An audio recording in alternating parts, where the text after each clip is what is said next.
Hello guys, എല്ലാവർക്കും സുഖമാണോ? നമ്മളിന്ന് പർച്ചേസിൻ്റെ ഭാഗമായിട്ട് പുറത്തോട്ട് ഇറങ്ങിയതാണ്. നമുക്ക് 2 കല്യാണം വരുന്നുണ്ടെന്ന് ഞാൻ നേരത്തെ എൻ്റെ വീഡിയോയിൽ പറഞ്ഞിട്ടുണ്ടായിരുന്നു.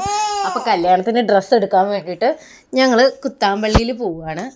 അപ്പോൾ അതിന് വേണ്ടിയിട്ട് ഇറങ്ങിയതാണ്. നേരെ ആദ്യം വണ്ടിക്ക് കാറ്റടിക്കാൻ വേണ്ടി കയറി. അത് കഴിഞ്ഞിട്ട് ഞങ്ങളിതാ ഇത്ര ആൾക്കാർ കൂടിയിട്ടാണ് പോകുന്നത്. നമുക്കെല്ലാവർക്കും എന്താ പറയുക, ഒരേപോലത്തെ ഡ്രസ്സ് എടുക്കാൻ വേണ്ടിയിട്ടാണ്. ഞങ്ങളൊരു ഡ്രസ് കോഡെന്ന കണക്കാണ് പോകുന്നത്.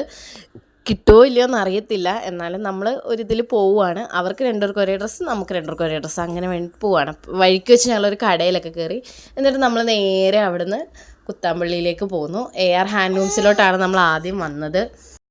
അവിടെ നമ്മൾക്ക് വേണ്ടിയിട്ട് ധാവണി ഒക്കെ നോക്കി. പക്ഷെ നമ്മൾക്ക് ഉദ്ദേശിച്ച കണക്കുള്ള ഒരു മോഡലുള്ളത് നമുക്കവിടെ ഫൈൻഡ് ചെയ്യാൻ പറ്റിയില്ല.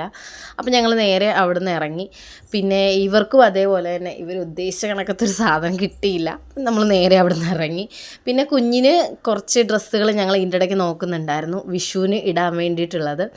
വിഷു ആയിട്ട് കുഞ്ഞിന് ഡ്രസ്സ് എടുക്കാമെന്ന് കരുതിയിട്ട് അവിടെ കയറി. പക്ഷെങ്കിൽ ഞങ്ങൾ ഉദ്ദേശിച്ചത് ഒരു കെട്ട് കണക്കിനത്തെ കെട്ടുള്ള ഡ്രസ്സായിരുന്നു. പക്ഷേ അങ്ങനത്തെ ഡ്രസ്സിൻ്റെ കളക്ഷൻ അവിടെ കുറവായിരുന്നു. കൂടുതലും ഇങ്ങനത്തെയൊക്കെ ആയിരുന്നു. ഇതൊക്കെ എനിക്ക് ഇഷ്ടപ്പെട്ടു, നല്ല കളക്ഷൻസ് ഉണ്ടായിരുന്നു. പക്ഷെങ്കിൽ ഞങ്ങൾ അവിടെ നിന്ന് ഇറങ്ങി. ARൻ്റെ തൊട്ടപ്പുറത്ത് തന്നെ AP ടെക്സ് എന്ന് പറയുന്നൊരു കടയുണ്ടായിരുന്നു. അതിൽ ഇവർക്ക് 2 പേർക്ക് എടുക്കാൻ കയറി. അവർക്ക് കിട്ടുകയും ചെയ്തു. ശരിക്കും പറഞ്ഞാൽ ഇതിൻ്റെ ഇടയ്ക്കത്തെ വീഡിയോസൊന്നും എനിക്ക് എടുക്കാനേ പറ്റിയിട്ടില്ല. അങ്ങനെ നമ്മൾ ചായയൊക്കെ കുടിക്കാൻ കയറി.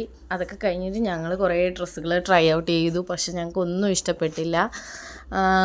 അങ്ങനെ ഞങ്ങൾ പിന്നെ ഇതൊക്കെ കഴിഞ്ഞപ്പോഴത്തേക്കും ഒത്തിരി ലേറ്റായി. പിന്നെ ഞങ്ങൾ ഒരുപാട് കടകളിൽ പോയി. സത്യം പറഞ്ഞു കഴിഞ്ഞാൽ ഞങ്ങൾ മെറ്റീരിയൽ ഷോപ്പിലും ഒക്കെ പോയി, അതൊന്നും എടുക്കാൻ പറ്റിയിട്ടില്ല.